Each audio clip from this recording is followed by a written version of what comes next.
이투스라는 밴드가 있습니다. 거기는 보통 수험생 어머니들이 거의 다 가입하셔서 입시 정보를 이제 보는 곳이거든요. 저도 예전에 가입된 곳이어서 가끔씩 이제 그게 글이 뜰 때가 있는데, 제가 우연찮게 어제 1년 만에 뭐 글이 떴는데 그 글을 읽게 되었습니다. 어떤 고3 어머니의 글이었는데, 며칠 전에 수능 점수가 이제 발표가 되었어요.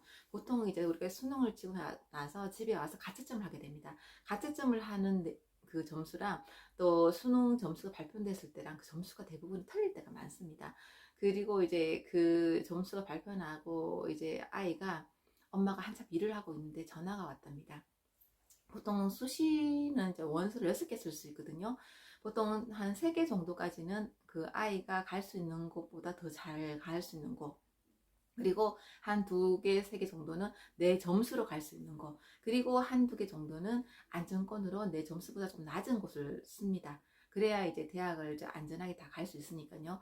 근데 그 아이가 엄마한테 전화 와서 하는 내용이, 엄마 6개 다 최저 점수를 못 맞췄어, 이런 내용이었대요. 엄마가 도저히 일을 할 수가 없어서 조퇴를 하고 집에 와서 엉엉엉 울었답니다. 왜냐하면 그 아이는 평상시에 고등학교 점수가 전교 1, 2등 하는 학생이었대요. 1, 2등 하는 학생이고 수시를 워낙 잘 챙겼던 아이기 때문에 교장 선생님이 추천으로 다 원서를 썼답니다. 추천으로 쓴다 하는 것은 보통 전교생 중에 몇 명 안 되거든요. 아주 훌륭하고 이제 고등학교 3년 동안 공부를 엄청 잘했던 아이인 것이죠. 근데 그 엄마가 너무너무 속상해가지고 아이한테 엉엉엉 울면서, 내가 지금 네 마음을 위로해 줄 수가 없다, 내 마음을 좀 주스려야 되겠다, 그리고는 방에 들어와서 이불을 덮어쓰고 계속 울었답니다. 저녁에 이제 남편이 들어와서 방문을 열어보고는 그냥 쓱 보고는 나가서 혼자 밥을 차려 먹더래요. 근데 그 엄마가 말이, 남편 때문에 속상하대요.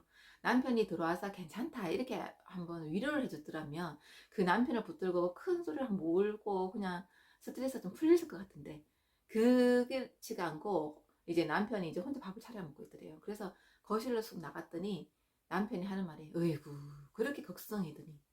이 엄마의 심정과 그 엄마의 이제 열심히 했는 걸 가장 잘 아시는 남편이 그 말을 하니까 그 엄마가 얼마나 억장이 무너졌겠습니까? 그래서 돌아가신 친정 엄마 이름을 부르면서, 엄마 나 키우기 그렇게 힘들었어, 엄마라는 게 이렇게 힘든 거였어, 엄마 미안해, 이제 이런 내용이었어요. 제가 갑자기 그 얘기하니까 울컥거리는데, 이제 글을 보고 모든 수험생 어머니들이 같이 공감을 하고 울고, 나는 이제 아이한테 괜찮다고 말은 해줬지만 혼자서 이제 차 안에 와서 큰 소리로 울었다. 이놈 자식 공부 좀 더 열심히 하지. 막 이렇게 막 혼자서 이제 말을 하면서 울었다는 내용도 있었습니다. 거기에서는 또 한 5년 정도 지나는 어머니들이 뭐 이제 또 자기가 또 경험했던 얘기를 하면서 그 엄마를 위로하면서, 아들한테 지금 위로해줘라. 그 아들이 전교권 학생이었을 정도면은 얼마나 엄마가 어깨 피고 다니고 좋아하셨겠느냐. 그렇게 훌륭한 학생은 또 빛을 발할 때가 있다. 지금 한번 실수했는 게 뭐 다가 아니기 때문에 아이 마음을 위로해줘야 된다. 이렇게 또 위로해 주시는 분들도 계시고요. 제가 그 글을 읽으면서 작년에 제가 수험생 어머니로서 느꼈던 감정이 그대로 느껴져서 너무 그 어머니 마음을 알겠는 거예요.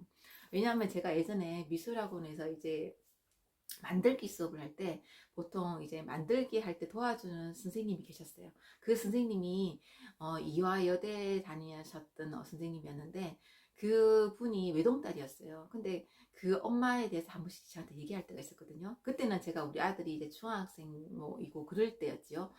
근데 이제 그 선생님이 항상 엄마에 대한 원망이 있더라고요. 왜냐면 그 엄마가 외동딸이고 또 집도 잘 사셨어요. 그래서 아이한테 뭐 과외도 많이 시키고 뭐 좋다는 거 다 시키고, 또 고등학교도 한영 외고 나왔습니다. 아이가 되게 똑똑했나 봐요. 그 이제 선생님이 수능을 완전 망친 거예요. 망치고 집에 돌아왔는데 엄마가 너무 속상하셔서 저녁도 안 차려주고 이불 덮고 들어 누워 있었다. 그 당시는 제가 어떤 생각이냐면, 아니 그렇지만 수능을 치고 돌아온 아이인데 아마 속상해도 밥도 안 차려주고 그러냐, 그건 너무하다, 그런 생각을 했었거든요.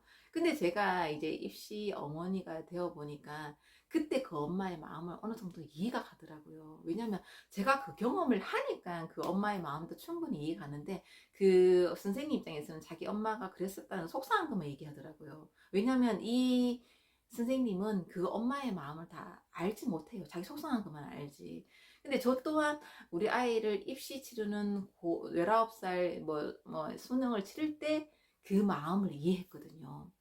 그 이제 예를 들면 어제 그 글 쓰셨던 어머니도 자기가 이제 수험생 아이가 시험을 못 치고 돌아오니까 친정 엄마가 떠오르면서 엄마도 힘들었겠구나, 엄마 미안해라고 했잖아요. 그죠? 그런데 제가 여기서 또 느낀 점은 뭐냐면요, 제가 이제 아이를 키우면서 그 경험을 해야지만 그때 친정 엄마의 힘들었던 마음을 이해하더라고요. 왜냐면 제가 이제 우리 아이가 5살까지 밤새 잠을 못 자고 날밤 새고 이제 그럴 때 항상 우리 엄마가 떠올랐거든요. 왜냐면 우리 엄마는 애 3명을 키우면서, 그리고 또 그 당시는 세탁기도 없고 막 그런 시절이잖아요. 뭐 참 힘들었겠다 생각을 했었거든요. 그리고 또 내가 고3 수험생을 키우고 입시를 이제 치르면서 제가 이제 옛날에 이제 학교 측의 잘못으로 미술대학에 한번 떨어졌습니다. 그때 나는 내 자신이, 왜 나는 항상 이런 불행한 일이 내한테만 일어날까 정말 속상했습니다. 왜냐면 엄마는 덤덤해 계셨기 때문에 엄마가 그렇게 속상하실 거라는 걸 생각 못했어요. 왜냐면 엄마가 그냥 덤덤하게 아유 뭐 다음에 또 열심히 해봐라 그럼 되겠지, 그렇게 말씀하셨기 때문에. 근데 제가 우리 아이를 이제 키우고 입시를 치르면서 진짜 엄마가 더 속상하셨구나 알았거든요. 그때 이제 제가 엄마를 통화를 하면서 엄마 그때 힘들었겠다, 그때 엄마가 얼마나 속상했는데 그 말이 진심으로 들렸습니다. 그런 것처럼 어머니들도 지금 이제 수능을 뭐 아직 안 치르시고 이제 5살, 6살 뭐 초등학생 어머니들을 키우시잖아요. 그 어머니들이 보통 이제 공부를 아이들을 가르치고 엄마표 영어를 하면서 그거를 언제 내가 잘했나 느끼냐면요, 입시를 치를 때, 지났을 때 그 영어의 위력을 알 수 있는 거거든요. 근데 제가 최근에 이제 보통 뭐 이렇게 블로그라든지 유튜브로 이제 엄마표 영어라고 검색해 봤습니다. 보면은 제가 깜짝 놀랐어요. 이제 5살, 6살 어머니들이 영어 유치원을 처음 보내시면서 뭐 인풋이 어떻고 아웃풋이 어떻고 그런 얘기를 하면서 유튜브를 하고, 그래서 엄마 뭐 영어 유치원이 괜찮은 것 같다 이제 보내고 있으면서 그런 얘기를 하시더라고요. 그런 얘기를 하시니까 또 그 또래 어머니들이 우르르 들어와 가지고 그래서 영어 유치원, 그 말이 진짜 공감하는 것처럼 또 영어 유치원을 보내시고 뭐 그러시는데, 보통 이제 그 어머니들이 만약에 한 20살까지 아이를 키운 입장에서 영어가 드러나는 거, 그런 걸 보면서 이제 뭐 이제 그걸 얘기를 듣고 하셔야 되는데, 같은 또래 이제 1, 2년 더 앞서가는 어머니들의 얘기를, 뭐 초등학교 저학년 어머니 얘기를 듣고 그 얘기가 진짜 맞는 것처럼 이제 믿으시는 분들이 많나요? 왜냐면 한 중학교, 고등학교, 대학까지 정도를 해봤을 때 그때는 내가 뭐 쓸데없는 일을 했고 시행착오를 겪었고 알 수 있는 거거든요. 네, 어머니들이 이제 한 1, 2년 지나는 이제 이웃의 이야기를 듣고 학원을 선택하고 그런 사람들 얘기 보면, 저도 처음에는 초등학교 때는 잠깐 그랬었습니다. 근데 결국은 아이를 똑같이 키우고 있는 거거든요. 키워오신 어머니들의 말씀을 들으셔야 됩니다. 잘 생각해 보십시오. 지금 이제 그 어머니들도 이제 경험하면서 시행하고 있는데, 순간순간 아이가 말 한마디 내뱉는 그걸 보고 아이가 좋아한다고 말하고 그게 나타난다고 말할 수는 없는 거거든요. 자, 어머니들이 현명하게 이제 교육을 시키고 싶으면 누구의 말을 잘 들어야 되는 건지 잘 결정하시길 바랍니다. 오늘은 영상 여기까지 찍겠습니다. 그리고 좋아요 눌러주세요.